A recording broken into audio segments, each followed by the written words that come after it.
Donc bonjour à tous, aujourd'hui nous allons voir les différences fondamentales entre la recherche V et la recherche X avec bien entendu une préférence pour la recherche X et nous allons découvrir pourquoi. Ici nous avons donc un tableau avec des domaines d'activité, des réalisations lors du premier trimestre et du deuxième trimestre. Et nous souhaitons obtenir des informations concernant les trimestres en posant la question du domaine d'activité. Donc ici, nous allons donc récupérer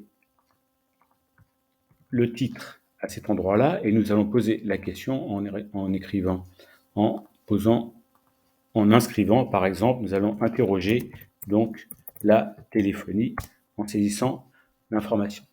Ici, nous souhaitons obtenir à travers la fonction donc de recherche V les principales informations.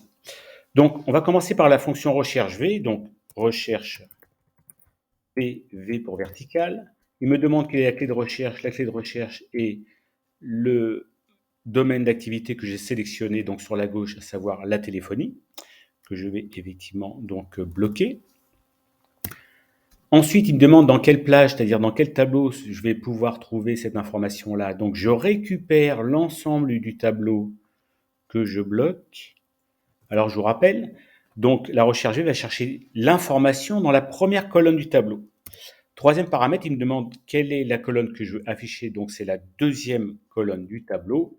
Et comme je suis sûr de trouver l'information, je vais donc saisir la valeur faux parce que c'est une correspondance exacte. Et là, effectivement, je trouve bien 14 162 ici. Et lorsque je vais faire juste un copier-glisser, parce que la formule est la même, ce qui change, c'est uniquement le numéro de colonne.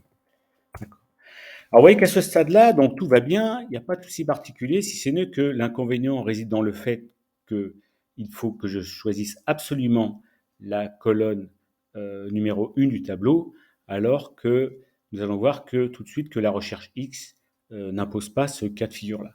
Ça, c'est le premier inconvénient. Et le deuxième, réside dans le fait que si je me trompe de caractère, en fait, voilà, j'ai un message d'erreur que je peux évidemment contourner en mettant une fonction, donc si erreur.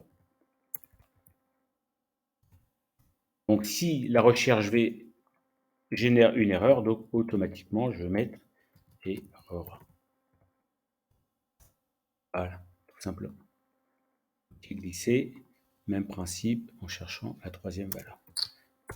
Et lorsque je remets correctement la zone de recherche, effectivement, j'ai l'information qui apparaît. Alors, la recherche X est beaucoup plus simple. Nous allons voir pourquoi. Nous allons la récupérer juste en dessous. Et nous allons faire la recherche X.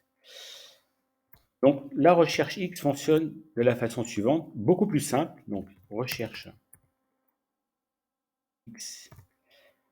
Toujours, même principe, la clé de recherche se situe à cet endroit-là, que je vais donc bloquer. Et là, cette fois-ci, il ne me demande pas le tableau, il demande de récupérer la colonne. Donc, je vais voir le premier trimestre. Donc, je récupère la colonne du premier trimestre ici. D'accord. Que je vais bloquer donc que les lignes. Donc, je mets $1 devant les lignes. D'accord.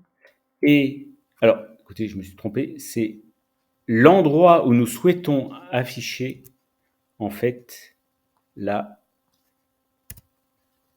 domaine de l'activité. Donc, on va rechercher donc téléphonie dans le domaine d'activité, c'est-à-dire de A6 à A10. Donc là, effectivement, je peux bloquer donc les colonnes.